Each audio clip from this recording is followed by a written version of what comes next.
Bonjour à tous et bienvenue dans un nouvel épisode de 76. Aujourd'hui, on va faire un point sur l'intersaison des Sixers. Je suis Amine, après avoir été absent lors des 2 derniers épisodes, je suis de retour, mais pendant mon absence, il y en a un qui a travaillé pour 2, et c'est Matt. Comment ça va, Matt ? Ça va très bien, même si ça fait un moment qu'on n'a pas enregistré. J'ai l'impression d'avoir fait un épisode de 76 il y a très très très longtemps. L'intersaison était un peu bizarre, du coup à chaque fois je me disais bon, est-ce qu'on sort un truc ? Mais c'est vrai que les mouvements sont venus tard, donc c'est pour ça qu'on fait quelque chose que maintenant, mais en tout cas ravi de pouvoir faire un épisode enfin. Faut dire que moi j'ai eu quelques petits problèmes de santé notamment et ça risque de réarriver, je préviens, donc c'est comme ça. Mais je me rappelle en tout cas que je pense au mois début juillet, on s'était dit avec Matt, on attend de voir comment ça se passe avec Grimes avant d'enregistrer un épisode, voilà où ça nous a mené, donc début octobre. Et aujourd'hui on n'est pas que tous les deux. Pour nous accompagner, on a un invité, quelqu'un avec qui on discute très souvent sur le Discord des Sixers, c'est Honoré. Bonjour Honoré, bonjour comment à tu vas ? tous, merci de l'invitation. Ça va, ouais, un petit peu stressé quand même parce que c'est la première fois que je tourne un podcast de ma vie, mais je suis quand même content de discuter avec vous de l'intersaison des Sixers. Bon, il a fallu un petit peu se remettre dedans, ça fait un bout de temps qu'on a un peu lâché le basket côté terrain, on va dire, mais non, très content d'être là. Bah c'est top, nous on est content de te recevoir. T'es parmi ceux sur Discord avec qui on a les discussions les plus intéressantes, donc on s'est dit que c'était logique de t'inviter. Et puis, ne stresse pas, t'inquiète pas, tout va bien aller. On n'a pas 1 milliard de gens qui nous écoutent non plus, si ça peut te déstresser. On est sur une niche, les Sixers en France, donc tranquille, tout va bien se passer. Donc comme je vous l'ai dit, aujourd'hui, on va parler de l'intersaison des Sixers, qui a été à la fois un peu mouvementé, mais en même temps, pas tant que ça. Et surtout, il y a eu une longue période où il s'est absolument rien passé. Donc, on va parler de ce qui s'est passé au tout début. Donc, après la saison un peu catastrophique, mais qu'on a assumé en fin de saison, on s'est retrouvé avec le pick numéro 3 de draft. Et on s'est retrouvé à drafter VJ Edgecombe. Alors moi, pour commencer, je vais tout simplement vous demander ce que vous en pensez de VJ Edgecombe en choix numéro 3 de la draft. On va commencer par Matt pour te laisser le temps de t'acclimater. Ouais, moi c'est vrai que je vous ai un peu piégé sur ce point-là, parce que c'est moi qui ai fait la trame pour tout dire aux auditeurs, mais en fait je voulais avoir un peu votre avis, parce que c'est vrai que moi j'ai fait pas mal de podcasts pendant l'intersaison. Il y a notamment Baptiste du Dreamcast Show qui est venu, j'ai aussi eu... Symbiose qui est venu, Jasper de Symbiose qui est venu aussi pour, vu que c'est un spécialiste de la draft, qui est venu un peu nous parler du profil.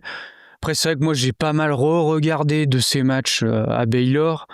Moi ce que j'en pensais, c'est au début, peut-être un poil déçu parce qu'en fait quand tu draftes aussi haut, tu as envie d'avoir un potentiel de star. Sauf que moi, je le vois pas en fait. Je l'ai souvent dit dans les podcasts, je vois pas trop de potentiel de star.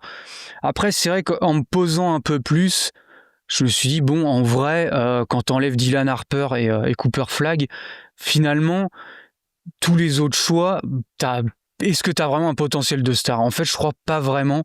Même si il y avait par exemple Trey Johnson, tu peux imaginer un scénario, mais je pense qu'en vrai, le pourcentage est vraiment très très faible.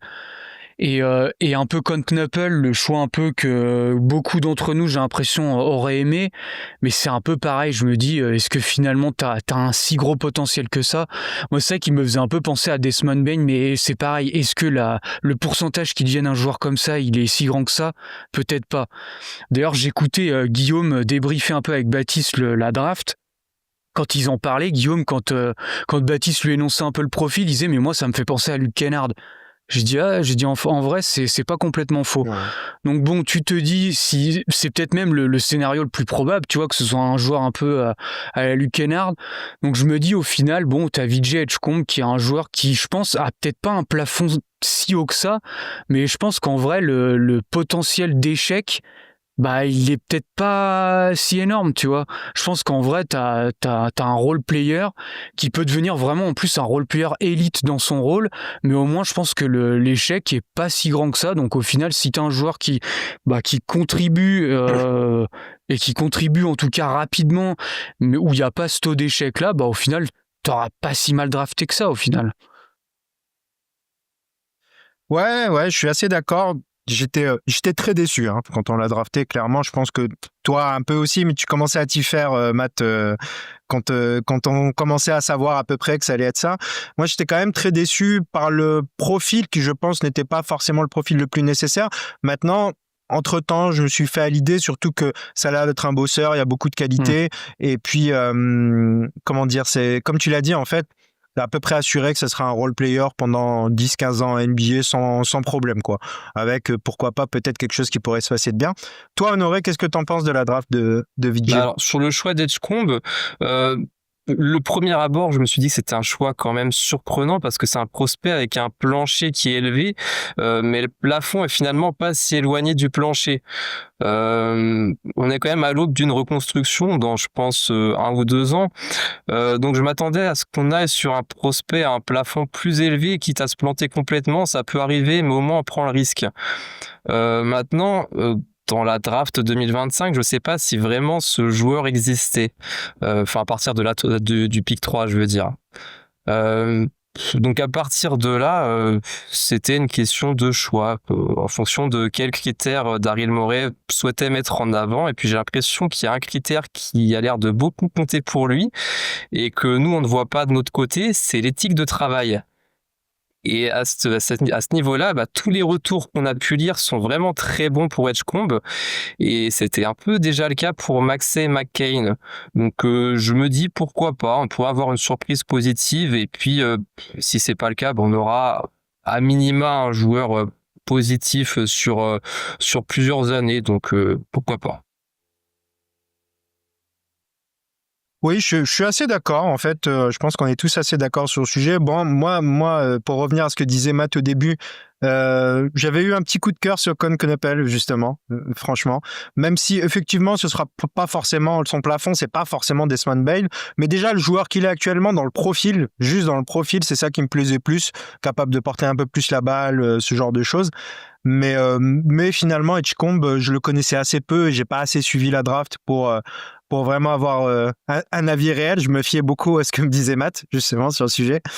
Mais du coup, justement, comme je parle de rôle, un peu de profil qu'avait Knuppel, quel rôle on va attribuer finalement à Edgecombe du côté des Sixers, que je vais te demander, Matt, et toi qui connais très bien le profil quand même pour avoir scouté. C'est un peu la question parce que on en parlera peut-être un peu plus tard sur déjà un peu ce qu'on a vu en pré-saison, même si on n'a pas tous les joueurs, mais le rôle, je me demande, je sais pas, que je pense qu'ils vont peut-être préférer Grimes dans le 5 dans un premier temps.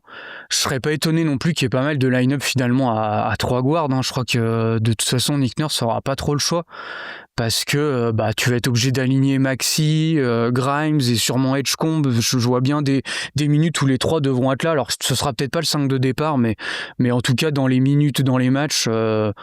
Et je pense que même tu dois l'essayer parce que c'est un peu ce qui est particulier chez Edgecombe, c'est que c'est le truc qui revient souvent, c'est un peu un ailier dans un corps de guard. Même tu regardes un peu les chiffres de playmaking défensif dans tout ce qui est style pourcentage, block pourcentage, il a un peu les mêmes chiffres que Tarizon, que Marcus Smart. Alors c'est des très belles compagnies, on peut pas dire le contraire. Je pense que c'est aussi là-dessus que les Sixers, enfin le front office a parié, c'est que je pense qu'il y a vraiment un gros potentiel défensif. Après, ça reste un guard, quoi. C'est toujours un peu ce problème-là, mais par contre, tout ce qui est rebond, playmaking défensif, etc., il y a peut-être la défense on-ball ou qui est encore à travailler. Disons qu'il y a beaucoup de choses encore à travailler. La technique de close-out, c'est encore un joueur qui est brut, mais tu vois des flashs, en fait, et tu vois même plus que des flashs, et je pense que là-dessus, ça va être sympa à voir se développer. Donc, le rôle, c'est... pour moi, ça va être un rôle de connecteur. Je pense que il faut le voir. Moi, c'est ce que je disais. Il me fait vraiment penser à D'Anthony Melton, ce joueur-là. Alors, avec un potentiel qui est beaucoup plus élevé, évidemment, parce que Melton, le joueur était très sympathique. Je pense qu'on l'aime tous ici. Mais je pense qu'il y a le potentiel. Déjà, il est beaucoup plus athlétique. Et puis, je pense qu'en défense, on est en droit d'en espérer beaucoup mieux. Mais je pense que c'est un joueur qui sera dans ce rôle-là. Et ce qui est plutôt bien, par contre, c'est que on n'a pas vraiment ce profil défensif aux Sixers. Donc déjà, là-dessus, ça pourra être cool de voir ce que ça va donner, quoi. Ouais, clairement, tu as parlé du système, du fait qu'on ait beaucoup de guards et du coup, il y aura beaucoup de line-up avec 3 guards. Je pense que Edgecombe fait partie de ceux qui a le plus de sens là-dedans, comme tu l'as dit, avec son côté un peu ailier, même s'il n'a pas la taille d'un ailier. Grimes aussi, c'est des joueurs qui seront plus facilement intégrables dans une line-up à 3 guards, à mon avis. Et toi, qu'est-ce que tu penses de son rôle, justement, Honoré ? Alors, sur les guards, je pense qu'on est bien pourvu. Enfin, il y a Maxey, McCain et Grimes.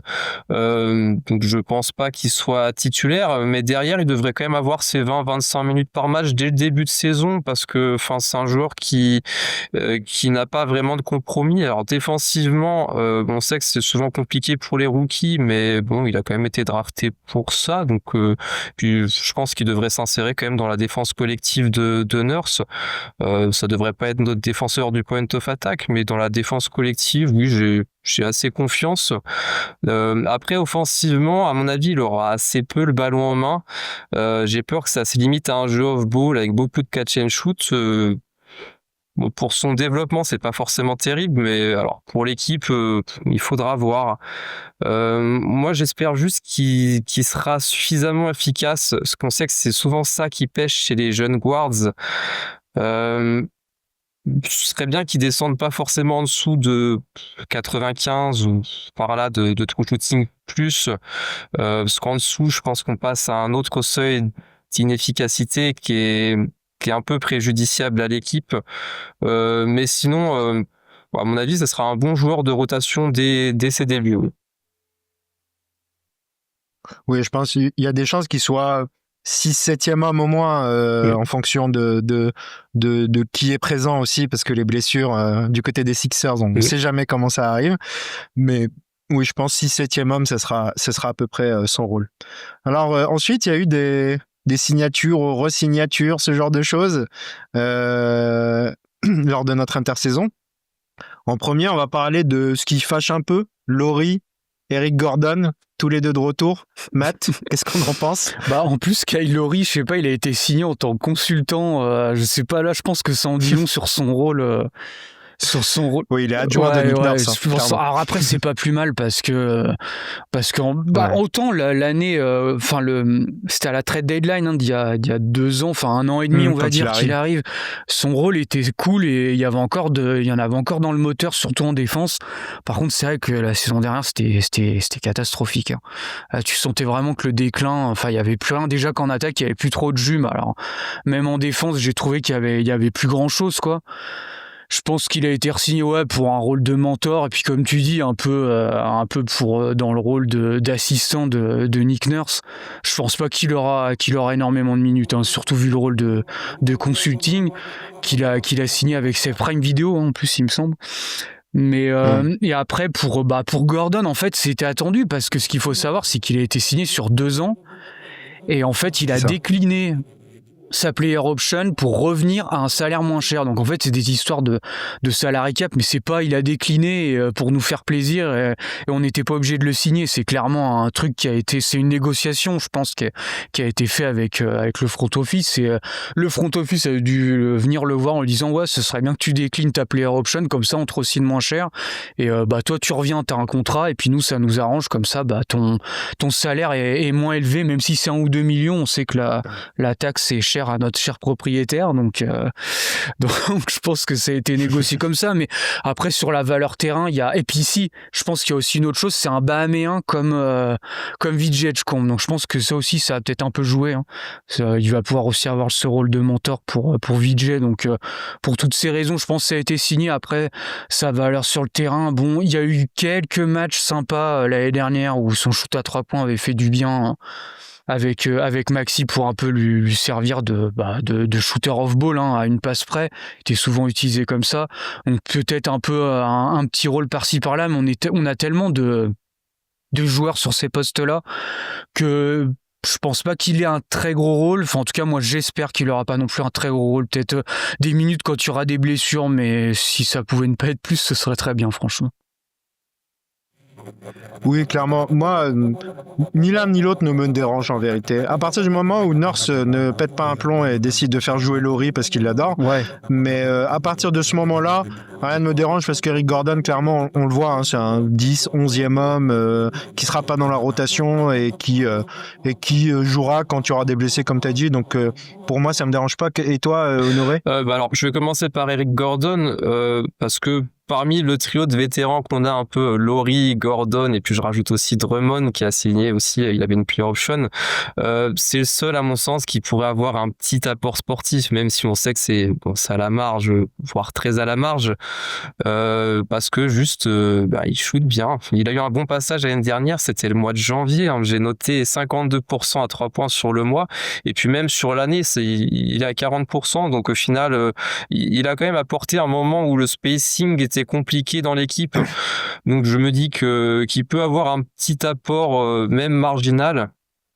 alors que Laurie, c'est très différent. Enfin, on a tous compris que c'était un contrat pour le vestiaire, un peu à la Udonis Haslem.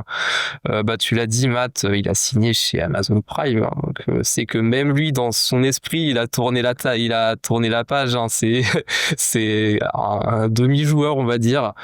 Je pense quand même qu'il est important dans le vestiaire, donc c'est pas une signature qui m'a vraiment dérangé. Maintenant, c'est plus le fait d'avoir Laurie plus Gordon, plus Drummond. Je trouve que ça fait beaucoup de spots utilisés sur des vétérans qui n'ont plus vraiment le niveau d'une rotation NBA. Je sais pas, surtout qu'on a aussi un effectif avec des joueurs qui sont injury prone, hein. Enfin, je pense à Embiid et Paul George. Donc j'ai peur que sur certains soirs, on ait une rotation qui soit vraiment très limitée à cause de trop de spots donnés sur ce genre de joueurs. Mais individuellement, c'est pas des signatures qui me dérangent. Ouais, surtout, je pense que c'est surtout le cas Drummond qui a été une erreur de l'année dernière qui entache un peu tout ça.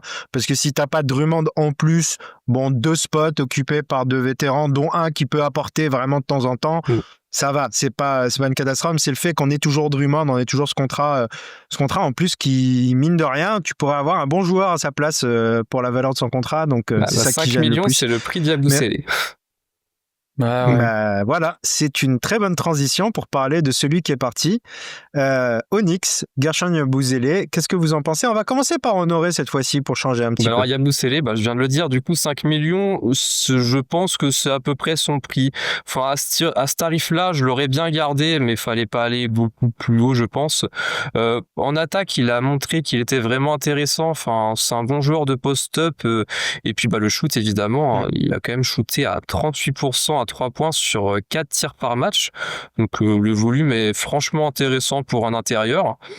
Maintenant, après, on en a un peu parlé toute la saison entre nous, mais sa lenteur au niveau de sa mécanique de shoot, ça limite forcément un peu le spacing. Enfin, il n'y a pas vraiment besoin de le coller pour le défendre. Et c'est assez dommage pour voir un shooter comme ça. Enfin, ça réduit un petit peu sa valeur. Et puis après, la défense, c'était pas bon.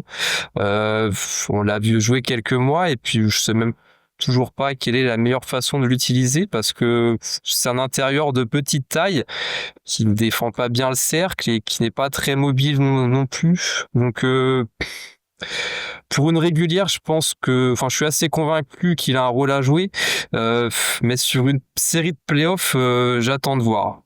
Enfin, vraiment, Onyx, je pense que pour la régulière, il aura sa vingtaine de minutes sans trop de soucis, mais j'ai peur que ce soit un poids pour les playoffs. Ouais, avant de te donner la parole, Matt, je vais te donner une comparaison que j'ai et tu vas me dire ce que tu en penses. Pour moi, Guerschon Yabusele, c'est Montrezl qui s'est shooté. Est-ce que tu es d'accord avec ça? Pour le côté, oui, parce que je vois ce que tu veux dire, parce qu'il est undersize et la défense, c'est pas trop ça, quoi. Donc, oui, après, en attaque, c'est des profils différents, parce que, t'en as un, c'était plus sur la verticalité au cercle, Et Yabusele, c'est plus le post-up, effectivement, de punition. J'ai envie de dire, mais c'est vrai que c'était pas mal, ça. Le post-up, dès qu'il a un mismatch, il peut poster, et puis il était assez efficace là-dedans. Et puis, shoot à 3 points, mais ouais, je te rejoins à Scheller sur la mécanique. Enfin, je sais pas si vous avez vu un peu la pré-saison, mais il y a Kelly Oubre qui le contre à 3 points. Mais pourquoi? Parce qu'en fait, il met au moins 2-3 secondes à shooter, quoi. C'est Kelly Oubre au moins à 2-3 mètres et il le contre comme ça, et je me dis ouais, c'est vrai que sa mécanique est vraiment extrêmement lente, mais il y avait des séquences sympas en fait avec Maxi où il l'utilisait en pick and pop, tout simplement. Donc c'est vrai que c'est pour ça que t'avais un peu cette arme là. Ouais, c'est un peu une déception, mais en fait moi je commençais à m'y attendre parce que on reparlera du cas Grimes plus tard, mais en fait le problème, je pense que il réside là-dedans. C'est il y avait un peu cette bataille de à quel contrat on va le re-signer, et je pense que les Sixers voulaient pas en fait s'engager envers un autre joueur avant de résoudre le cas avec Quentin Grimes. Donc c'est pour ça qu'en fait ils lui ont fait apparemment une proposition dérisoire de contrat. Je crois que c'est même un salaire minimum. Les Knicks ils lui ont proposé un peu plus, une partie de la mid-level, et puis voilà, il est allé là-bas. Mais aussi ça veut aussi dire qu'il a pas eu non plus des offres si extraordinaires que ça, hein. S'il a accepté ça, tu vois, il y a un moment, on parlait de full MLE à 12-15 millions. Tu vois, il n'a pas du tout eu cette offre-là parce que je pense déjà le marché avec le nouveau CBA, il est complètement bouché. Donc ces joueurs un peu entre la mid-level et le salaire minimum, ils en pâtissent un peu de tout ça. C'est qu'ils n'arrivent pas vraiment à trouver preneur. Et en plus, malgré tout, comme on l'a dit, c'est un joueur qui a des compromis, même si c'était cool, son année avec les Sixers, mais il était au minimum, et je pense que Philly voulait pas vraiment lui donner plus, ou en tout cas ils ont aussi trouvé un remplaçant, je pense qu'on parlera après, qui le remplacera très bien. Et je pense que tu vois, ces deux trucs là ont fait que finalement on lui a rien proposé, puis il a trouvé preneur ailleurs. Oui, je vais pas en rajouter beaucoup non plus sur Guerschon. Moi, je suis très content de la saison qu'il nous a offert la saison dernière. C'était un petit peu une des rares embellies qu'on a eues. Mais je pense que justement, s'il a pu réussir la saison qu'il a fait la saison dernière, c'est parce que l'équipe marchait pas très bien non plus. Oui, aussi, ouais. Et que dans une équipe qui tourne, il a beaucoup moins de minutes. Et les supporters des Knicks vont sûrement me contredire en attendant de voir peut-être ce qui se passera chez eux. Mais moi, je le vois un peu comme ça. Je m'attendais pas. J'en faisais pas une maladie qu'on ne le conserve ou pas, personnellement. Je suis pas forcément en plus toujours attaché à parce qu'il est français, j'ai envie de le garder, ce genre de choses. Ce qui était pas. Tu vois, Nicolas Batum, ça, je l'aurais bien gardé, vraiment. Là, pour le coup, il y avait rien à dire. Mais Guerschon, ça me dérange pas plus que ça qu'il soit parti. Donc, je pense qu'on peut passer à autre chose, et on va englober un petit peu ceux qui n'ont pas été conservés, donc à savoir Ricky Council, Lonnie Walker.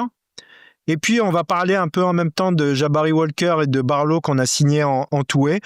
Qu'est-ce que vous pouvez me dire un peu de tous ces joueurs, cette fois-ci, Matt ? C'est pas vraiment une surprise que là, les joueurs que tu as cités, Council et Lonnie Walker, soient pas conservés. Alors Ricky, c'est un joueur qu'on a drafté, j'allais dire qu'on a pris en undrafted, donc on l'a drafté sans le drafter. Voilà. Mais on va dire qu'il faisait un peu partie de ce projet parce que c'était un vrai choix du front office. Ça a pas mal marché la première année, mais c'est vrai que cette saison c'était quand même compliqué au niveau des prises de décision. C'est un joueur qui est pas trop passeur, qui est plus finisseur. On l'a un peu testé à la création. Enfin, vu qu'on a eu un nombre incalculable de blessés, il a été aussi, je pense, mis dans un rôle peut-être trop grand pour lui. Puis le shoot à 3 points qui est pas non plus vraiment là. Donc, je pense le fit aussi avec l'équipe convenait pas vraiment. La défense, c'est un peu le truc, je pense qu'aussi qui était attendu. Ça a pas vraiment été là. Donc, je pense que tu vois, ça a été un pari encore sur cette saison qui a pas marché. Donc, c'était un contrat non garanti. Donc, ils l'ont pas. Je crois qu'il est à Brooklyn, il me semble d'ailleurs. Ce qui sera peut-être pas plus mal pour lui, tu vois. Je pense qu'il lui faut encore un projet comme ça où il aura des minutes, parce que cette saison, je pense qu'il en aura beaucoup moins. Même si, tu vois, admettons que Paul George et Embiid jouent pas trop, encore une fois.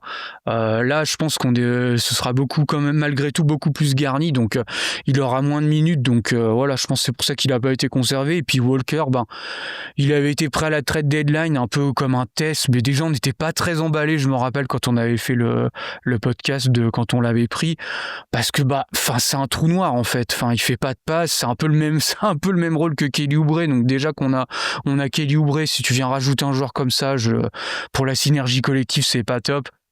Ils ont voulu le tester, c'est des paris, tu vois. Ils ont fait des paris, si ça avait bien marché, ils l'auraient conservé. Surtout que ça reste en plus encore un guard, donc on va pas encore re-signer un autre guard, ça fait beaucoup trop, vu qu'on a les 4 déjà qui vont jouer un rôle de remplaçant et gros titulaire, plus Eric Gordon dont on a parlé. Si tu rajoutes Lonnie Walker, ça fait beaucoup en fait. Donc voilà, c'est des joueurs qui ont été testés et qui n'ont pas été conservés au final.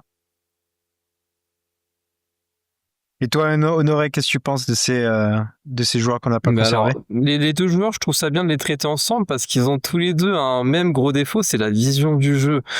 Et on a en plus Kelly Oubre dans l'effectif qui a le même problème. Donc, pour construire un collectif avec autant de profils comme ça, c'était un peu infernal sur la fin de saison dernière. Lonnie Walker, il n'y a pas grand-chose à dire. C'était un test de fin de saison. Enfin, comme t'as dit, Matt, ça n'a pas marché. Il n'y a pas grand-chose à rajouter. Et puis là, je pense que sa carrière NBA est vraiment terminée pour de bon. Pour Ricky Council, c'est un ancien Toué qui avait montré de bonnes choses sur sa saison rookie. Et puis, on espérait quand même une progression. Enfin, près du cercle, c'était assez intéressant. Il avait de bonnes mains. Maintenant, il aurait fallu qu'il s'améliore sur plusieurs aspects. La vision du jeu, évidemment. Le shoot aussi. Le shoot, cette année, c'était pas ça du tout. Il était très inefficace. Il était à 25% sur un plus gros volume cette année à 3 points. Sans ça, c'était quand même compliqué de lui imaginer un rôle sur la suite aux Sixers. Donc, je suis pas forcément déçu de ses départs. Oui, je pense qu'on sera tous à peu près d'accord. Moi, j'étais vraiment pas très fan de Council. Je sais qu'il y avait des gens comme l'a dit Matt au début, c'est un joueur qu'on a récupéré en drafted depuis un petit moment et qui s'est amélioré chez nous. Donc la fanbase l'aimait bien, mais moi je trouve que déjà le profil me plaisait pas. C'est une sorte d'ailier undersize qui défend pas trop, qui shoot pas vraiment, donc déjà j'aimais pas trop. Lonnie Walker, clairement c'était un test, on voulait voir ce que ça donnait. C'est un joueur NBA, mine de rien, Lonnie Walker. C'est juste que son profil, il est un peu trop, comme vous l'avez dit. En vérité, si tu enlèves il est un peu petit par rapport à Oubre, donc on préfère Oubre quand même que Lonnie Walker. Mais si tu enlèves Oubre, Lonnie Walker, pourquoi pas, quoi. C'est pas le joueur que tu as envie d'avoir, mais c'est un joueur NBA. Donc on les perd, mais ça nous fait pas grand-chose, on va dire, je pense, à ni l'un ni l'autre. Et du coup, en two-way, comme j'ai commencé à le dire, Jabari Walker, moi j'étais plutôt content de cette signature. Et Barlow, qu'est-ce que vous en pensez? Honoré, on va commencer par toi. Sur les deux joueurs, moi, c'est au niveau de leur profil, je les ai très peu vus jouer, donc je peux pas trop en parler, mais juste sur la stratégie de Morey au niveau des two-way contracts, j'aime bien ce qu'il est en train de faire. Faut pas oublier qu'on a eu pendant 2 ans Jeff Dottin en two-way, qui était un guard de 27 ans, qui avait mis le niveau à l'instant T pour intégrer une rotation NBA et qui n'avait pas non plus le potentiel pour le faire un jour. Donc là, c'est quand même mieux. On va chercher 2 joueurs qui sont encore assez jeunes, qui ont un petit vécu NBA. On leur offre une deuxième chance. J'aime bien. On avait fait un peu la même chose pour Utsifino l'année dernière.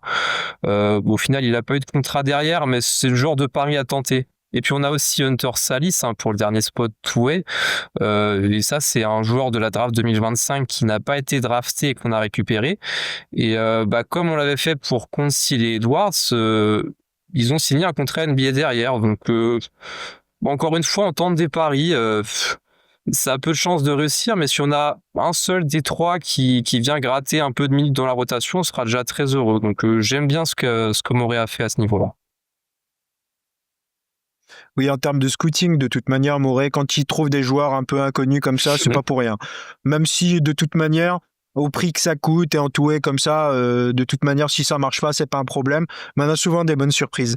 Matt, qu'est-ce que t'en penses? Moi, je suis particulièrement content de tout-way, en fait, les deux. Moi, Qu'est-ce que t'en pareil. penses, toi? Je rejoins ce que vous avez dit. C'est vrai que les Jeff Dantin, les joueurs comme ça, je comprenais pas trop le projet parce que c'est des joueurs, comme tu as dit, Honoré, qui a 27 ans, généralement. Enfin, il y a plus trop de progression. Donc c'est vrai que c'était un peu frustrant de voir des joueurs comme ça, de pas tenter plus de paris. Et c'est vrai que de toute façon, on l'a dit, c'est déjà depuis la trade deadline de la dernière saison qu'on sent que Daryl Morey, il a un peu revu sa stratégie où il a arrêté de signer des vétérans et on va un peu tenter des paris sur des jeunes. Et là, il continue dans cette stratégie, effectivement, avec Walker et Barlow. Walker, je suis assez emballé, j'avoue. Dominique Barlow, peut-être un poil moins, mais Walker, il sort d'une belle saison à Portland où il a bien shooté à 3 points.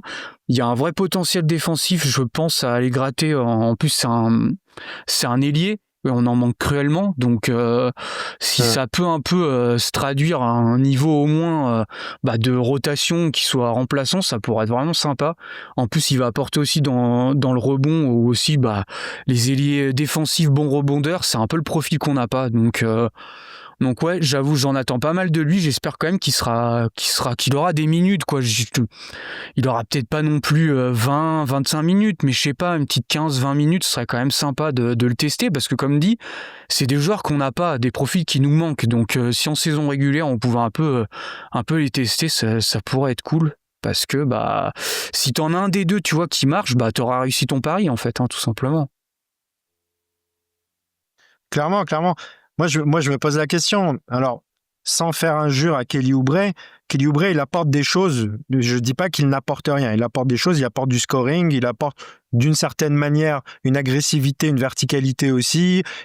Il sait faire des choses. Mais par rapport à pour qu'un collectif fonctionne mieux, moi, je suis pas complètement contre qu'un Jabari Walker prenne les minutes d'un Kelly Oubre, en vérité, hein. Parce que si il reste beaucoup plus dans son rôle, si par exemple, je sais pas ce qu'il donne un peu au niveau du connecting, tout ça, je suis pas sûr que ce soit sa grande force, mais il t'apporte du rebond offensif, il t'apporte ce genre de choses. Moi, c'est le genre de joueur, tu dis, on sait très bien de toute manière qu'il va pas jouer énormément au début, je suis d'accord avec toi, mais moi, j'aimerais bien le voir de plus en plus et en fonction des performances, bien sûr. Donc, on verra. Je pense qu'en termes de connecting, effectivement, je suis pas sûr que ce soit sa grande force, mais en tout cas, sur sa dernière saison à Portland, alors ça vaut ce que ça vaut, c'est qu'une saison de, je regarde, il a joué que 600 minutes, c'est pas non plus énorme, mais au moins il a été efficace. Il a été efficace, contrairement à, comme tu dis, Kelly Oubre, c'est un peu le problème. C'est à la fois, il apporte pas de synergie collective, mais c'est un joueur qui n'est pas efficace, en fait. Et l'année dernière, on manquait de joueurs efficaces. On avait, il y avait que Yabusele qui était au-dessus de la moyenne et Maxi qui flirtait avec la moyenne. Tout le reste, c'était des joueurs qui étaient très inefficaces. Et c'est pour ça qu'en fait, tu te retrouvais, avec une attaque qui était pas bonne. Parce qu'en fait, tu avais des joueurs, tout simplement, qui mettaient pas assez efficacement le ballon dans le panier. Donc, clairement. Si on pouvait, comme tu dis déjà, qui gratte un peu des minutes à Oubre, que tu te retrouves avec un joueur qui est efficace, qui t'apporte du rebond et qui arrive à rentrer ses 3 points, je sais pas si il a fait une bonne saison à 3 points. Est-ce que ce sera encore le cas l'année prochaine, je sais pas, mais en tout cas, ce sera intéressant de le voir et de le tester là-dessus, quoi. En parlant de joueurs dont on espère qu'il va prendre quelques minutes à Kelly Oubre, il y en a un qui, moi, je le dis clairement, c'est mon coup de cœur un peu de notre intersaison. C'est le truc qui m'a fait le plus plaisir. C'est un joueur que j'aime beaucoup de ce que j'ai vu pour l'instant. C'est Trendon Watford. Alors, moi, la première réaction que j'ai eue quand il a signé chez nous, c'est un peu en mode light, le retour de Nicolas Batum. Il y a quelque chose, il y a de ça. Il y a un joueur qui est fort dans le connecting, qui shoot plutôt bien, même si pour le coup, justement, c'est là où on va commencer à mettre des bémols, c'est qu'il a un tout petit volume quand même. Donc, on n'est pas sur un Nicolas Batum capable d'artiller quand on lui demande ce genre de choses, mais qui a des bons pourcentages, qui est un bon défenseur, qui est grand. Mine de rien, dans cette équipe, avoir des joueurs de grande taille, longs, comme Trendon Watford, ça va faire du bien. Donc moi j'ai déjà donné mon avis. Je vais vous demander le vôtre. Honoré, qu'est-ce que tu penses de l'arrivée de Trendon Watford? Alors déjà, je trouve ça assez parlant qu'on fasse de Trendon Watford un sujet vraiment à part entière, parce qu'au final, ça reste un joueur signé au minimum, et pourtant c'est notre arrivée phare de l'intersaison, enfin en rookie évidemment. Donc ça montre quand même à quel point on a passé un été particulièrement calme pour une équipe qui sort d'une saison à 24 victoires et qui veut jouer le haut du pad du tableau. Bon, après, sur le joueur en lui-même, je suis d'accord avec toi, hein, ça m'a l'air d'être une signature vraiment intéressante, surtout que le risque, il est vraiment infime, hein, le joueur, il coûte rien, et c'est un profil qu'on n'avait pas forcément dans l'effectif. Donc là, on a un ailier de grande taille qui est capable d'être une menace sur post-up. Au scoring, bon, je pense qu'on le verra assez peu, mais il y a quelque chose qui frappe quand même quand on regarde les extraits de ce joueur, c'est sa vision du jeu. Je pense qu'il a vraiment de quoi être un très bon connecteur. Ouais. Bah ouais, la comparaison avec Batum, je suis assez d'accord. Son passing est vraiment intéressant. Donc on a un vrai joueur d'équipe en fait. C'est quand même très différent de ce qu'on a vu avec Kelly Oubre ou Ricky Concey de l'année dernière. Donc on est content de retrouver des joueurs portés sur le collectif. Maintenant, la réserve, c'est forcément le shoot, hein. J'ai du mal à l'imaginer avec un shoot fiable et d'être vraiment pris au sérieux derrière le cercle. Il est donc à 35% à 3 points en carrière, c'est pas mal, mais c'est un volume vraiment très léger, donc je sais pas si vraiment on peut le prendre en compte. Et on sait que pour maximiser Embiid, c'est quand même important d'avoir un spacing optimal. Donc je sais pas trop ce que ça donnera à ce niveau-là. Après, il a d'autres qualités, hein, et puis c'est un joueur qui fait beaucoup de choses bien, même s'il y a rien de forcément élite. Donc je pense qu'il sera assez facilement dans la rotation. Avant de donner la parole à Matt, juste pour minimiser un petit peu par rapport au shoot, sa qualité vraiment qui est très bonne et qui demande, j'espère en tout cas, à être développée de plus en plus de connecting, pourrait faire oublier le fait que ce soit pas une menace au shoot. Si tu sais donner la balle au bon moment, c'est moins grave que tu sois pas une menace comme pouvaient l'être à l'époque certains joueurs qu'on a eu du côté des Sixers. Matt, Trendon Watford, je pense que t'aimes bien aussi. En plus, c'est des profils qui nous manquaient. Je veux dire, des connecteurs, je trouvais que l'année 1, on l'a souvent dit, qu'il nous en manque. On n'en avait pas avant que Grimes arrive. On n'en avait pas, hein, même, hein, tout simplement. Donc, c'est vraiment la bienvenue. C'était Kyle Lowry. Ça, mais bon, comme on a dit, Kyle Lowry, il n'y avait plus grand-chose. Donc au final, tu te retrouves... on avait perdu Melton, on a perdu un peu ces joueurs-là, on a perdu Batum de la saison d'avant. Donc tu vois, on a tous les connecteurs un peu, on les a perdus. On les a remplacés par des joueurs qui faisaient pas de passes, donc il n'y avait pas de synergie collective. Et c'est vrai que là, d'un seul coup, de se retrouver avec Quentin Grimes depuis la trade deadline dernière, maintenant Trendon Watford, VJ Edgecombe qui a l'air d'avoir un peu ce potentiel de connecteur. Bon, tu te dis c'est cool déjà, t'as 3 joueurs au moins là qui pourront un peu faire vivre le décalage que vont créer tes stars, si les stars évidemment jouent, mais en tout cas c'est le projet, on va dire, d'avoir un peu ces role players qui créent de la synergie collective qui manque tant, parce qu'on l'a souvent dit, ce qui manquait aussi à nos stars, c'est le passing, hein, parce que c'est vrai que depuis James Harden, on n'a pas ce playmaker d'élite, donc c'est important d'avoir ces joueurs à côté. D'ailleurs, je vous invite à aller voir une vidéo de La Relève Basket qui a fait un profil sur Trendon Watford qui est sympa. Watford. Pour voir un peu ses qualités, mais ouais, non, rien à rajouter sur le connecting, c'est sa qualité principale. Le shoot à 3 points a pas l'air d'être excellent, mais bon, s'il shoot dans la moyenne, ce sera déjà pas mal. Là où je suis curieux de voir, c'est qu'il a toujours joué dans des contextes pas bons, en fait. Donc je me dis que déjà, ça peut l'aider d'être, tu vois, s'il prend des shoots plus faciles, s'il prend des shoots déjà plus ouverts ou que des catch and shoot, peut-être que déjà, ça peut l'aider. Donc j'ai aussi hâte de le voir un peu dans un contexte meilleur parce que à chaque fois, c'était Portland qui était pas bon. Et puis bon, l'année dernière, un Brooklyn pas bon. Mais c'est vrai que j'avais fait une vidéo, je m'en souviens, sur Jordi Fernandez et il m'avait un peu tapé à l'œil, lui, et puis Cam Johnson qui était un peu utilisé dans ce rôle de rampe de lancement, de passing, c'était sympa. Donc c'est vrai que c'était une cible que j'avais en tête, mais que je m'étais pas mise dedans, parce que pour moi, au minimum, je pensais pas que qu'on allait pouvoir l'avoir. Donc c'est vraiment cool pour moi, c'est pareil, c'est une opportunité de marché, en fait. C'est une opportunité de marché, et pour moi, en fait, c'est aussi pour ça, je pense que la pilule, entre guillemets, Yabusele passe, parce qu'en fait, pour moi, il le remplace, et même limite, il va être meilleur dans des parties du jeu qu'on attend. Tu vois, le connecting, je préfère Watford. Le shoot à 3 points sera peut-être un peu moins bon, mais par contre, je pense que la défense, il sera beaucoup plus viable, même si pareil, c'est pas non plus son point fort, mais je pense qu'il sera beaucoup plus viable que Yabusele en défense, quoi. Ne serait-ce que par ses attributs physiques, le fait d'être un joueur plus grand et plus long surtout, de la longueur quand même, Trendon Watford, ça va lui permettre de défendre mieux sur les ailiers, parce qu'en plus Yabusele, le problème c'est que c'était un peu un 5 dans un corps de 3, donc qu'est-ce qu'il pouvait défendre vraiment, on savait pas trop, donc là au moins c'est un profil plus intéressant là-dessus. On va passer à une question qui fâche et qui est assez récente. Jared McCain s'est à nouveau blessé. On en parle rapidement, qu'est-ce que vous en pensez ? C'était un peu déprimant, parce que en plus moi je me disais j'espère que cette année, parce que l'année dernière on a lancé le podcast, j'ai l'impression qu'on a fait que parler on a parlé énormément de blessures.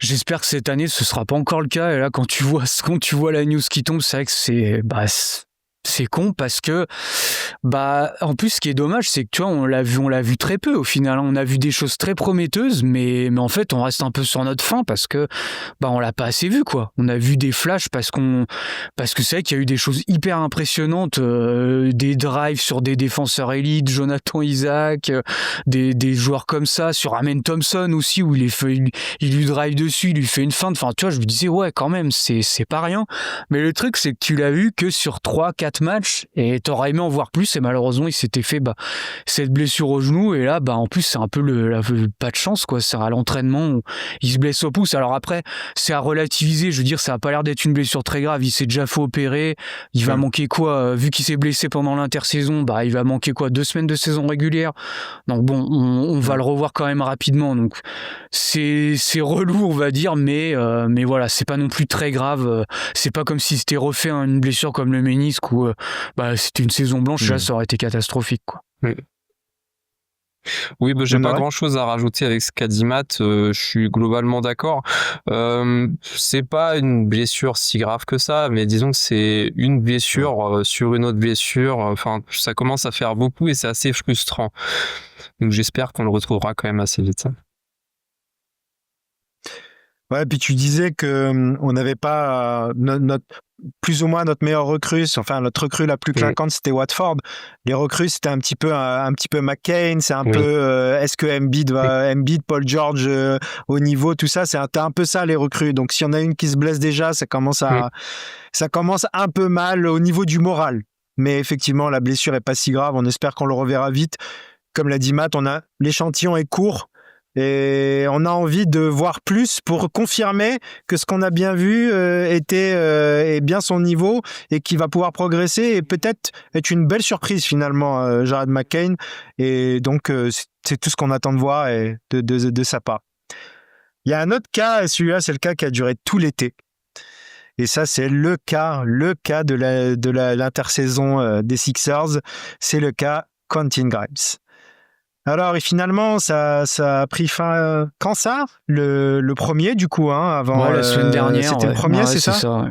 Le 1er octobre, avec la re-signature, avec la qualifying offer. On le sentait venir. Alors moi, j'ai pas tout à fait suivi, mais apparemment, on garde les droits Birds. Matt, tu vas peut-être pouvoir nous expliquer. Donc ça, c'est une très bonne nouvelle. Donc si on peut le re-signer la saison prochaine avec un contrat qui reflètera plus sa valeur. Allez Matt, justement, parle-nous-en, toi qui as peut-être un peu plus regardé le... Ouais, c'était le truc, c'est le truc qu'on attendait depuis l'été. Moi je pensais vraiment, je savais qu'il allait avoir un jeu un jeu de poker menteur, c'est-à-dire entre l'agent et Morey. Donc je me suis dit, s'il va pas y avoir une signature avant la fin de l'été, mais je m'attendais plutôt fin août, début septembre. Je pensais vraiment pas que ça allait attendre jusque là, en fait. Je pensais aussi peut-être qu'il allait avoir une offer sheet alors peut-être peut-être qu'il en a eu, hein. Parce que le truc, c'est que ça fuit. Enfin, on a l'annonce que quand lui la signe, et après les Sixers ont 48 heures pour matcher. Alors peut-être qu'une équipe en a fait une et qu'on n'est pas au courant, mais on a fait une forcément qui était pas dans ses exigences, donc il a peut-être dû la refuser. En tout cas, s'il y a rien qui a fuité à ce niveau-là. Mais non, mais en fait, je pense qu'il attendait un contrat que les Sixers n'étaient pas enclins à lui donner. Il y a eu des fuites de l'agent. Alors apparemment, il y a eu. Après, c'est pareil. Je me méfie un peu de ce qui est dit parce que c'est toujours, comme je dis, c'est un rôle de. Enfin, c'est du poker menteur en fait. Donc ça, il y a eu une annonce à 30 millions. Effectivement, ça me paraît énorme, moi, un salaire à 30 millions pour Quentin Grimes, même s'il a fait une fin de saison qui était remarquable. Hein. Et après, on a vu 25, 20 millions. Il y a même eu l'agent qui a fait fuiter qu'ils auraient été OK à 17 millions. Alors là, par contre, ça m'étonne beaucoup plus parce que je me dis, 17 millions, c'est un peu le range qu'on aurait voulu le re-signer. Ouais, clairement. Mais je pense qu'en fait, le problème, il est simple. J'ai fait un tweet là-dessus et on en a pas mal parlé aussi en privé, mais c'est la taxe. C'est la taxe. C'est toujours le même problème. Je pense que Josh Harris a dû aller voir Daryl Morey et dire tu fais ce que tu veux, mais moi, je veux qu'à la fin de la saison prochaine, on soit pas dans la taxe. Donc, il aurait très bien pu le re-signer. Et après, la taxe, le but, c'est juste de ne pas y être. Tu peux y être, tu vois, en début d'année. C'est souvent, d'ailleurs, ce que les Sixers font. On est souvent dans la taxe en début d'année, et puis à la trade deadline, on fait le ménage et on s'enlève de la taxe. Sauf que le problème, c'est que si tu re-signes Grimes, même à 17 millions, tu es tellement dans la taxe que, en fait, pour s'enlever de la taxe, ça demande des moves ultra compliqués. Donc je pense que c'est pour ça qu'ils n'ont pas 17 millions, c'était trop pour eux, parce qu'ils se sont dit, en fait, on va être coincé, en fait, on pourra pas retourner en dessous. Donc même 17 millions, qui a un prix raisonnable, on peut pas le faire. Et je pense que si il n'y avait pas ces exigences de taxes, je pense qu'il y aurait eu un contrat qui aurait été proposé et je pense que les deux parties se seraient entendues parce que toutes les histoires de les Sixers et Grimes sont trop éloignés. Oui, ils sont trop éloignés, mais à cause de la taxe. Moi, je pense qu'ils ne sont pas éloignés en termes de comment ils voient le joueur. Je veux dire, on a vu ce qu'a fait Quentin Grimes. Je pense que Morey est beaucoup plus intelligent tout que nous, même pour ce genre de move. Il sait en plus que c'est important de le garder parce que ça aurait pu te faire une cartouche même de trade. Et en fait, voilà, il a pieds et poings liés. Le front office est pieds et poings liés. Donc, ils ont été un peu obligés de le re-signer avec la qualifying offer. Année après année, le même problème se répète. Il s'appelle Josh Harris du côté des Sixers. Je ne vois pas comment tu peux jouer le titre sans être dans la taxe. C'est quasiment impossible en vérité. Si tu veux toujours être en dessous de la taxe, tu ne joues pas le titre. Surtout, en fait, si, peut-être, mais quand tu as des contrats comme Joel Embiid et Paul George, plus celui de Tyrese Maxey, si tu n'es pas dans la taxe, tu ne joues pas le titre. C'est pas possible. Parce que tu ne peux pas entourer ton équipe, le reste de ton roster. Que cette saison, que l'année dernière, que cette saison, tu ne veuilles pas la payer, limite, je peux le comprendre. Oui, je comprends aussi. Est-ce que tu joues vraiment le titre ? En tout cas, l'année dernière, tu le jouais, mais tu as bien vu qu'il y a eu les blessures, donc tu le jouais plus, que tu retournes en dessous. Moi, ça me pose pas de problème. Cette saison, on sait pas, en fait. Il y a encore cet énorme point d'interrogation. Donc, que la consigne soit donnée, je veux pas aller dans la taxe, pourquoi pas ? Mais c'est vrai que comme là où je te rejoins, par contre, c'est que même les années où on était contender, mais ils voulaient pas y aller. L'année 2023, quand Matisse Thybulle, je sais plus qui d'autre ont été échangés pour les Jalen McDaniels et non pas Jaden, ça aurait été là pour le coup ça aurait été bien, mais c'était clairement pour aller sous la taxe. Et Daryl Morey, je me rappelle, devant les médias, il disait oui, on pense que c'est un joyau caché, etc. Mais en fait c'est de la com, c'est juste ils voulaient pas aller dans la taxe et ils ont signé un joueur comme ça parce que l'opportunité se présentait. Et là je pense que Morey aussi a dans l'esprit que les joueurs qui pourraient séparer pour faire baisser le salaire, c'est Kelly Oubre, c'est André Drummond. S'il veut s'en séparer à la deadline, il va falloir lâcher du pic, ces deux joueurs-là. Donc peut-être qu'il n'a pas envie de lâcher du pic et il se dit lâcher du pic pour juste avoir Quentin Grimes pour quelques années, ça vaut peut-être pas le coup vu la situation dans laquelle on est actuellement. Peut-être. Honoré, justement, est-ce que tu es d'accord avec nous ? Qu'est-ce que t'en penses ? Vous avez dit le principal, il y a un gros problème, c'est Josh Harris, et puis c'est le même depuis des années, on commence à avoir un petit peu l'habitude. Grimes, on a eu quand même beaucoup de chance de le récupérer, on le récupère dans le trade de Caleb Martin qu'enchaînait les blessures, et puis au final il fait une fin de saison hyper qualitative. C'était quasiment l'unique raison qui faisait qu'on regardait les matchs des Sixers à la fin, c'était vraiment morose, sauf que cette très bonne fin de saison. Elle a obligé tout le monde à réestimer sa valeur à la hausse. Et l'enveloppe des Sixers, elle n'est pas limitée du tout. Je sais pas quelle était vraiment sa valeur. Personnellement, j'aurais aimé limite qu'on le surpaye un petit peu, quitte à le rééchanger un peu plus tard. Mais bon, Josh Harris, toujours le même problème et c'est particulièrement handicapant. Enfin, même le dossier Yabusele, je pense qu'il était un petit peu lié. Enfin, on n'avait pas les fonds pour signer les deux. Et si on le re-signe pas, c'est aussi parce qu'il y avait une sorte de contrat tacite qui disait qu'en sacrifiant Yabusele, on aurait de quoi offrir un contrat normalement de plusieurs années à Grimes. Enfin, moi, dans mon esprit, c'était ça. Et au final, on voit que c'est pas le cas et on est perdant sur tous les tableaux. Donc bon, je sais pas exactement ce qui s'est passé dans les coulisses. Moi, j'ai l'impression que Morey a un peu profité de la position dominante des Sixers pour proposer un contrat très très light à Grimes en espérant que ça passe, parce qu'il savait que dans la ligue, personne n'allait offrir plus. Au final, non, il a préféré la qualifying offer et puis tout le monde est perdant. C'est assez désespérant. Enfin, je suis assez déçu de comment ça s'est passé. Non mais en plus le contrat proposé, mais c'est une blague quoi. Tu dis vraiment, il propose 100 000 de plus que la qualifying offer juste pour faire sauter la no trade clause. Mais tu dis à aucun mot. Mais c'est une insulte. C'est pour ça que j'espère par contre que les relations entre le front office et Grimes, les relations seront pas, tu vois, que ça va pour la re-signature future, parce que là franchement moi à sa place je suis pas sûr que je le prendrais très bien, parce que tu te dis c'est une blague les gars, vous me le proposez juste pour faire sauter la no trade clause en fait, mais juste 100 000 de plus. Enfin je me suis dit alors je crois qu'il y a eu quand même un démenti des Sixers, c'est pour ça c'est ce que je dis. Est-ce que c'est vrai, est-ce que c'est pas vrai, j'en sais rien. On n'a pas tout. En tout cas c'est les fuites effectivement qu'on a eu, mais c'est dommage et comme tu as dit Honoré, je suis d'accord que même à 25 millions, tu vois, j'aurais tenté le coup parce que ça te fait une cartouche de trade en fait. Et pour une équipe comme les Sixers où tu as 3 contrats max, en fait, c'est important d'avoir ce genre de flexibilité. Même si tu le surpayes. Regarde, Bruce Brown, il a été surpayé par les Pacers, ça leur a fait leur cartouche de trade pour Siakam. Donc en fait, même surpayer un joueur sur un contrat court, c'est pas dérangeant. Surtout après la saison en plus qu'il avait fait. Et en plus, ce qui est comique, je trouve, dans cette histoire, c'est que Quentin Grimes a été récupéré en passant sous la taxe aussi.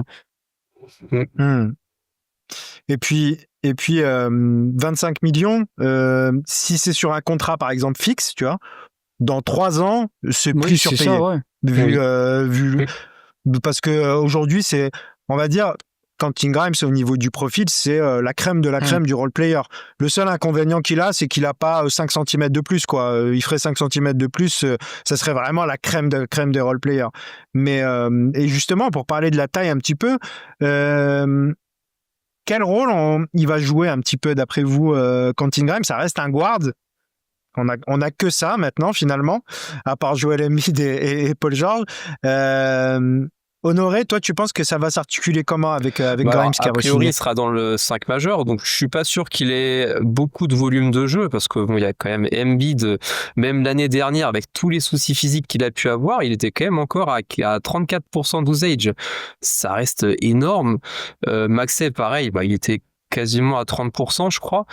Ça devrait baisser un petit peu cette année, parce que l'année dernière, il y avait des circonstances un peu particulières, mais ça reste un gros porteur de balle. Donc pour Grimes, dans tout ça, j'imagine se retrouver un petit peu plus off-ball que ce qu'on a vu. Il aura quand même ses chances dans la saison, hein. Peut-être aussi avec la seconde unit. Après, cette année, il était quand même à 27% d'usage et puis 49% de ses paniers assistés. Donc pour lui, c'est de record évidemment. Mais malgré ça, l'efficacité, elle est restée à un très très bon niveau. J'ai noté, il était à 37% à 3 points sur 8 tentatives. Et donc au niveau du true shooting plus, ça donne 103. Et même son passing d'ailleurs, il a toujours été un bon connecteur. Enfin, autant le dossier contractuel, ça nous a tous un peu énervés, mais il ne faut pas oublier qu'on a un vrai bon joueur de basket dans l'effectif. Donc j'espère qu'il sera responsabilisé. Ouais, je pense sur l'usage qu'il a eu en fin de saison dernière, il y a un petit effet Mikal Bridges Nets quand il arrive, où il a beaucoup plus de ballons qu'il a d'habitude pour prendre sa chance et il devient un petit peu de fait le leader offensif de l'équipe parce qu'il y en a pas d'autres à ce moment-là, l'usage va forcément beaucoup baisser avec, sauf si tout le monde est encore blessé, hein, on sait jamais. C'est des choses qui peuvent malheureusement arriver. Mais si tout le monde revient en forme, son usage va forcément beaucoup blesser. Mais moi, ça me dérange pas. Moi, j'attends pas de revoir le Quentin Grimes qu'on a vu l'année dernière en fin de saison. J'attends de voir celui, surtout que j'ai vu au Knicks particulièrement sur la saison où Tom Thibodeau l'utilisait à côté de Brunson. C'est-à-dire celui qui est bon à tout faire à côté des autres en fait. Il sait à peu près tout faire. Il sait défendre que ce soit le point of attack ou quoi que ce soit. Il sait connecter de manière très intelligente. Il sait porter la balle quand les autres ont besoin de se reposer. Il sait à peu près tout faire et tout faire à peu près bien. Il shoot. Donc, moi, j'attends qu'il soit ça et je pense que maintenant qu'il a re-signé, c'est un titulaire absolument indiscutable à côté des 3 autres stars si tout le monde est en forme. Peu importe si on lui ajoute un ailier à côté ou un guard à côté, pour moi, Grimes doit être dans le starting five. Ouais, je suis d'accord. Après, ce qu'il a montré en fin de saison, c'est obligatoire. C'est marrant, tu fais le parallèle avec Bridges, l'augmentation de volume, mais je me rappelle quand on a fait le bilan avec Guillaume là, sur le Basket Lab des Sixers, on a fait exactement le même parallèle, mais ce qu'on s'est dit surtout, c'est contrairement à Michael Bridges où lui, on a vu que le costume était trop grand et que ça marchait pas, mais Grimes, ça a marché en fait. C'est assez impressionnant. Comme tu as dit, Honoré, l'efficacité était là. Il y a pas eu de surchauffe à 3 points. Parce que souvent, des fois, quand tu gardes une grosse efficacité, des fois, tu peux avoir une surchauffe à 3 points, mais lui, c'est pas le cas. Il était efficace en drive, il était efficace au cercle. Même, on le connaissait pour son passing de connexion, mais là, il y avait même pour le coup du passing de création. Donc, même on s'est dit, est-ce que c'est une star cachée? Enfin, tu vois, on a en droit vraiment de se poser des questions. Le truc, c'est qu'on va pas le revoir, logiquement, cette année. Il va retourner un peu dans son rôle de connecteur. Et je pense que c'est d'ailleurs pour ça qu'on a beaucoup parlé du côté des Sixers. Forcément, on est perdant pour le moment de le reprendre qu'à la qualifying offer et de pas lui avoir proposé, enfin en tout cas de pas l'avoir dans l'effectif pour un contrat long, mais même pour lui en fait il est perdant parce que je pense qu'il refera jamais, en tout cas cette année je pense que c'est très peu probable qu'il refasse une saison comme il a fait. Pourquoi? Parce qu'il aura pas les ballons en fait pour le faire. Il y aura trop de joueurs à côté de lui pour qu'il ait un si gros usage.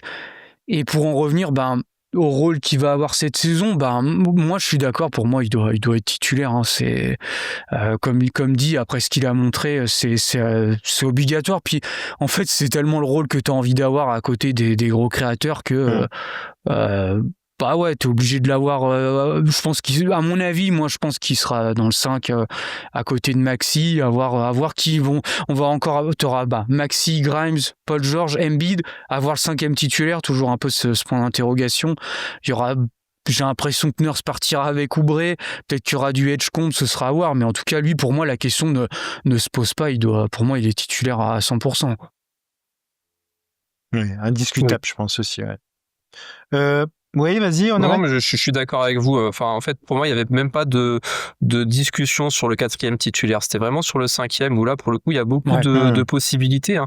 Tu as cité Kelly Oubre et Edgecombe, mais en soi, même Edwards ou Watford, ça peut très bien faire l'affaire. Donc, il y a vraiment plusieurs de possibilités. Alors, avec un compromis à chaque fois. Hein, c'est pas des joueurs parfaits, mais oui, pour Grimes, il sera titulaire. Je vois pas trop d'autres possibilités. Au moment où McCain sera de retour, on est d'accord que Maxey, McCain, Grimes, qui en termes de talent paraît celle qui donne le plus envie d'être vue, ça sera quand même compliqué. Tu veux dire que pour que Grimes ait beaucoup de minutes ou... Non.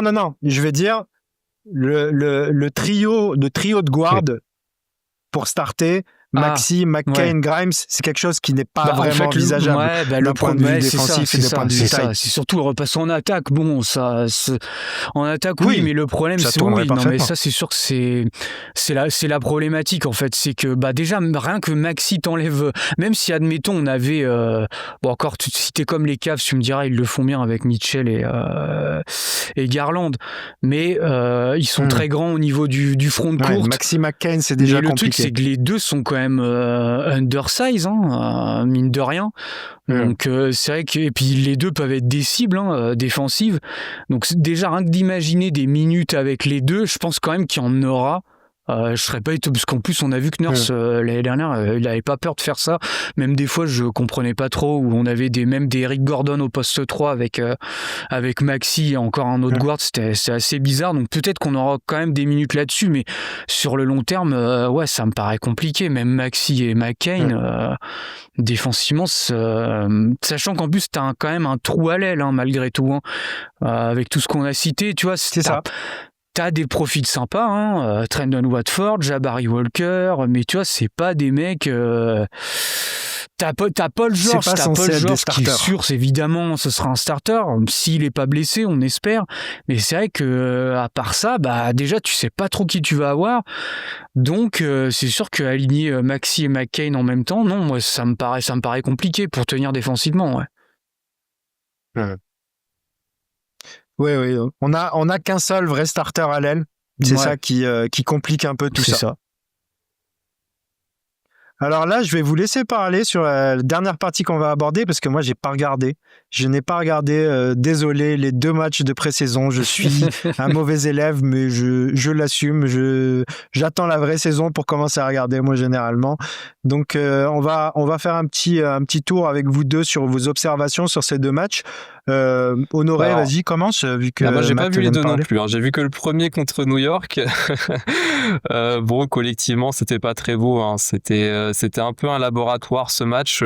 On a vu des séquences avec un peu n'importe qui en porteur de balle. Il y a eu Kelly Oubre et Maxey, évidemment, mais il y a eu Edgecombe, il y a eu même Edwards. Ce qui ressortait, qui était assez criant, c'était le manque de spacing dans ce match-là. Il y a vraiment rien qui est rentré, mais c'est pas juste un manque d'adresse. C'était très compliqué de trouver les décalages. Ça se sentait. Et après, individuellement, c'est pas grand-chose à retirer, je trouve. Il y a Edgecombe quand même qui était intéressant à observer. Il a l'air d'avoir une bonne vision de jeu quand même. Je pense vraiment que c'est un vrai bon connecteur. Après, balle en main, il n'a pas réussi grand-chose sur ce match-là, malheureusement, mais par contre, il y avait de la variété dans ce qu'il tentait. Puis il y a eu du pull-up, il a tenté quelques drives. À voir sur la saison, je pense que ça sera intéressant. Mais sinon, non, pas grand-chose de plus à rajouter sur ce match. Ouais, Matt, à toi. Non, je rejoins ce qu'a dit Honoré. C'est vrai que il y a un manque de spacing, mais effectivement pas que de l'adresse. C'est vraiment. Alors il y a eu des tests. Il y a eu Barlow qui a pas mal été mis avec soit John Highbroom ou Adem Bona. Donc forcément t'avais un peu de non-shooter sur le terrain. Après sur le process offensif, tu sentais que Nurse. J'ai fait 2-3 tweets là-dessus en essayant de créer un peu du mouvement, faire des cuts depuis le corner opposé pour essayer un peu d'animer le drive quand un joueur essayait de driver. C'est sympa, mais après le problème c'est que j'en parlais à Greg et à d'autres, le truc c'est qu'en fait t'as pas les joueurs pour créer, en fait c'est ça le problème. C'est que t'avais des petits systèmes un peu sympas, mais le truc c'est que t'as pas les joueurs pour créer le décalage, et ça se sentait. Les Knicks en plus switchaient énormément avec Karl Anthony Towns, Mitchell Robinson, vraiment énormément de schémas en switch. C'est peut-être justement c'est le pire schéma en fait pour des joueurs comme Maxi, comme Edgecombe aussi, où c'est des joueurs qui savent pas faire la différence en 1 contre 1. Maxi c'est peut-être un peu son point faible. S'il a pas du drop, du edge, surtout du drop où il a un peu ce petit espace à attaquer, c'est là où ça devient compliqué. Il a pas non plus le passing pour punir, donc c'était beaucoup de drive, mais en périmètre, on n'arrivait pas à aller dans la raquette. On essayait quand même de faire des passes rapides, mais tu sentais que ça donnait rien. Au bout d'un moment, tu prenais un shoot, mais semi-contesté. C'était pas forcément, du coup le rendu était pas terrible, parce que je me disais, j'espère quand même qu'on va retrouver un peu des joueurs, des Embiid, des Paul George qui vont rejouer, parce que moi ça m'a rappelé un peu la saison dernière où malheureusement t'as pas de créateur, donc forcément ça te donne un rendu qui est pas terrible. Et pour en revenir à Edgecombe, effectivement c'est vrai qu'il y a eu des trucs sympas, surtout en termes de playmaking, où tu sens qu'il a une bonne vision de jeu, mais c'était un peu déjà le cas à Baylor en fait. Le playmaking, mais de connexion, où en fait quand il a un espace à attaquer qui a déjà un pré-décalage, c'est là où il est le meilleur.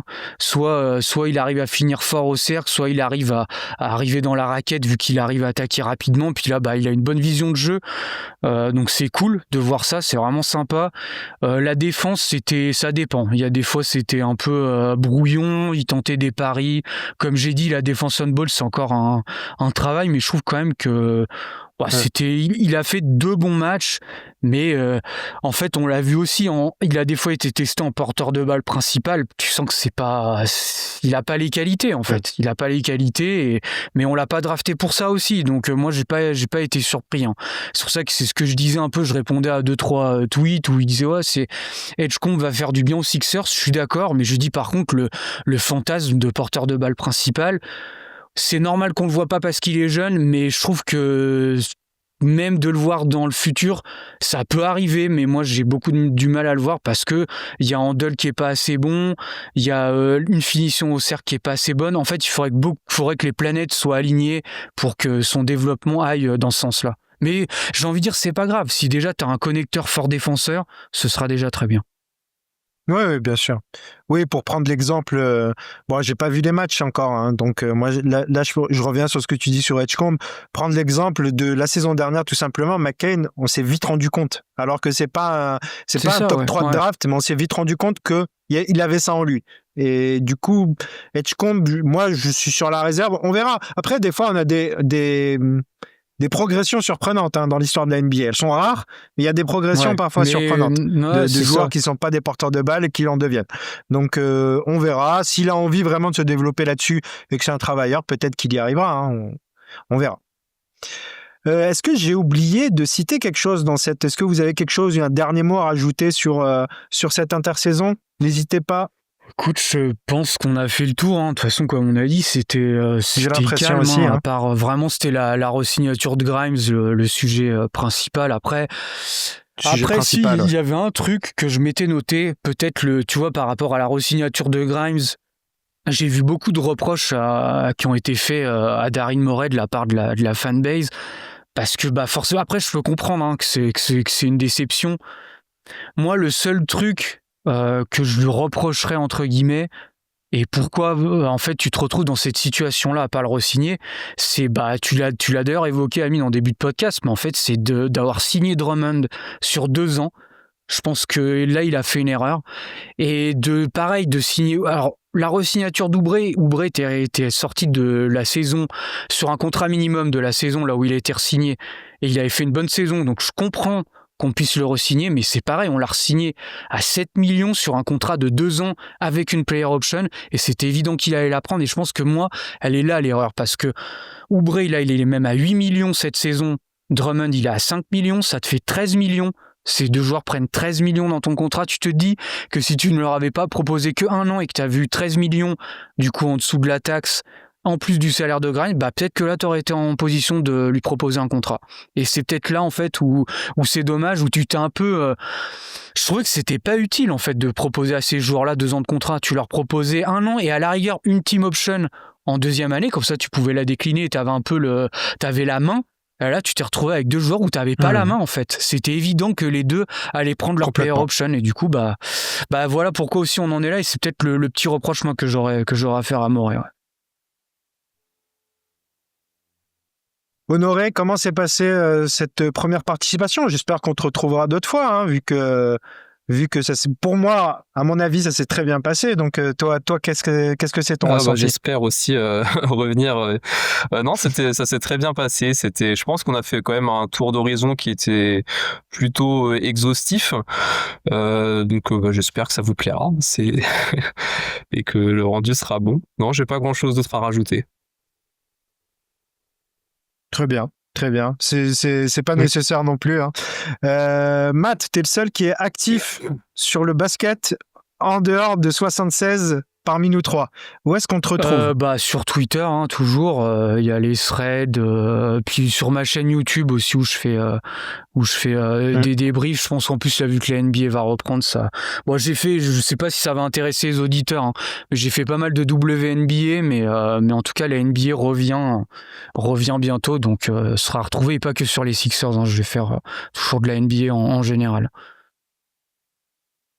Oui, allez suivre Matt sur Twitter, sur tous les réseaux possibles. C'est la valeur montante de l'analyse basket. Moi, j'arrête pas de le dire.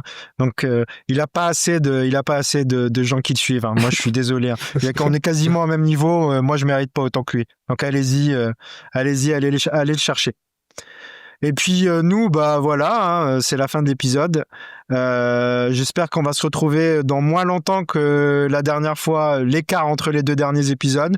Et puis on reparlera un petit peu après le début de saison, je pense, de ce qui se passe du côté des Sixers. Et puis je vous dis au revoir à tous les deux et au revoir à tout le monde. Salut. Voilà.